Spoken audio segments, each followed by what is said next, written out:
افغانستان کے ساتھ جو لڑائی لڑی جا رہی تھی، اس لڑائی میں پاکستان نے کل کابل میں ایک بڑا حملہ کیا ہے، اور فضائی حملے ہو رہے ہیں، ہماری فضائیہ اس میں حصہ لے رہی ہے۔ اور کل والا جو ہے معاملہ یہ ذرا تھوڑا سا سنجیدہ ہو گیا، کیونکہ افغان حکومت جو ہے وہ یہ کہہ رہی ہے کہ یہ ایک ہاسپٹل کو نشانہ بنایا گیا ہے، وہ ہاسپٹل جہاں پہ منشیات کے عادی جو مریض ہیں ان کی بحالی کا کام کیا جاتا تھا، ریہیبلیٹ کیا جاتا تھا۔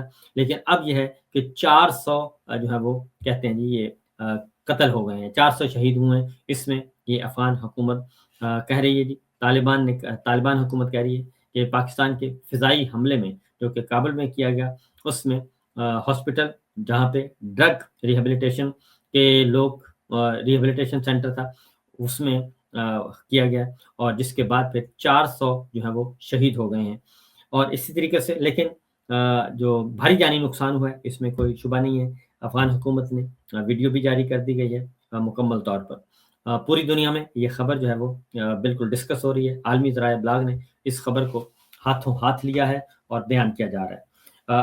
پاکستان کی طرف سے یہ کہا گیا ہے کہ یہ ہاسپٹل نہیں بلکہ انہوں نے تو ایک اسلحے کا ذخیرہ تھا، اس کو تباہ کیا ہے اور اسلحے کے ذخیرے پہ حملہ کیا تھا۔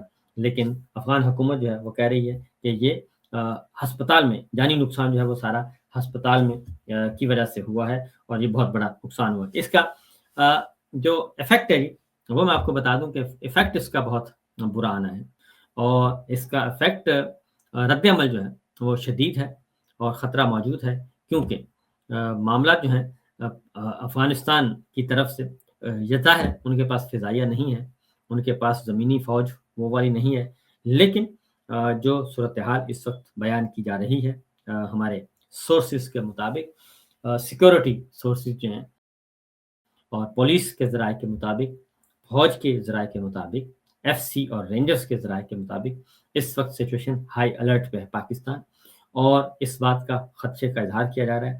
نیکٹا کا بھی یہی اطلاع ہے کہ بڑا جو ہے رد عمل آ سکتا ہے پاکستان میں، اور کوئی بڑی شخصیت پہ حملہ ہو سکتا ہے، نمبر 1۔ نمبر 2، کوئی کسی بڑے انسٹیٹیوشن پہ حملہ ہو سکتا ہے، مساجد اور مدارس پہ اور امام بارگاہوں پہ حملہ ہو سکتا ہے، یا پھر جو بڑی مارکیٹس ہیں، کیونکہ خاص طور پہ اگلے 3 دن میں آپ ضرور کہوں گا تمام کو کہ اپنے جی گرد و پیش کا خیال رکھیں، اور بازاروں میں مارکیٹس میں کم جائیں، احتیاط کے ساتھ جائیں، اور گرد و پیش پہ نظر رکھیں، کیونکہ جو ہمارے پاس جو اطلاعات ہیں نیکٹا نے دی ہیں وہ ہیں خودکش حملوں کی اطلاعات ہیں، کہ خودکش حملے ہو سکتے ہیں، یا بڑے پیمانے پہ کوئی استعمال ہو سکتا ہے جی فائرنگ کا خطرہ موجود ہے، اس طرح کے معاملات ہیں۔ جبکہ خیبر پختونخوا اور بلوچستان میں تو بہت ہی زیادہ سنجیدہ معاملہ ہے، لیکن زیادہ ہے بڑے شہروں میں، کراچی، لاہور، پشاور اور آپ کا کوئٹہ، یہ شہر جو ہیں زیادہ خطرناک ہیں اس حوالے سے۔ تو دیکھیے اس معاملے میں کیونکہ جتنا جلدی ہو سکے، کیونکہ چائنا کوشش کر رہا ہے، پہلے قطر کے ذریعے سے مذاکرات ہوئے، اور قطر سے دوحہ سے یہ مذاکرات استنبول منتقل ہوئے تھے افغانستان کے ساتھ پاکستان کے، اور پھر استنبول میں بھی معاملات طے نہیں پائے، اور پھر پاکستان نے حملہ کر دیا تھا۔ اب چائنا جو ہے وہ نیگوشیٹ کر رہا ہے، اور چائنا کی طرف سے شٹل ڈپلومیسی چل رہی تھی، اور چینی وزیر خارجہ کا بیان بھی آ گیا تھا، اور تینوں فریقین چائنا، پاکستان اور افغانستان تینوں ہی مل بیٹھ کے اس معاملے کو حل کرنا تھا، لیکن وہ حل تو کیا ہونا تھا، بڑا مسئلہ، بڑا حملہ ہو گیا ہے، جس کی وجہ سے یہ حالات مزید بگڑ گئے ہیں۔ تو اب ہائی الرٹ پہ ہے ہماری جو پاکستان کی صورتحال ہے، تو دیکھیے اللہ خیر کرے گا جی، دعائی کرنی چاہیے، کیونکہ غلط فیصلے ہیں، اور ایک بیرونی لڑائی، بیرونی ایجنڈا، بیرونی پریشر، اور اس کو زبردستی ایک جنگ میں تبدیل کرنے کی کوشش کی جا رہی ہے۔ میرا خیال ہے کہ یہ کوئی اس کا نتیجہ اچھا نہیں نکلے گا، میں صرف اتنا کہہ سکتا ہوں، نتیجہ اچھا نہیں نکلے گا، اس کا رد عمل شدید بلکہ شدید تر آئے گا۔ اپنی حفاظت کیجیے سارے۔ آگے بڑھتے ہیں جناب، اگلی خبر جو ہے عمران خان صاحب کے حوالے سے بھی کچھ اور بھی ڈیولپمنٹس ہیں، وہ بھی آپ کو آگاہ کرنی ہے، لیکن پہلے ذرا ایران، اسرائیل اور امریکہ کی صورتحال لے لیتے ہیں۔ اس میں خاص طور پہ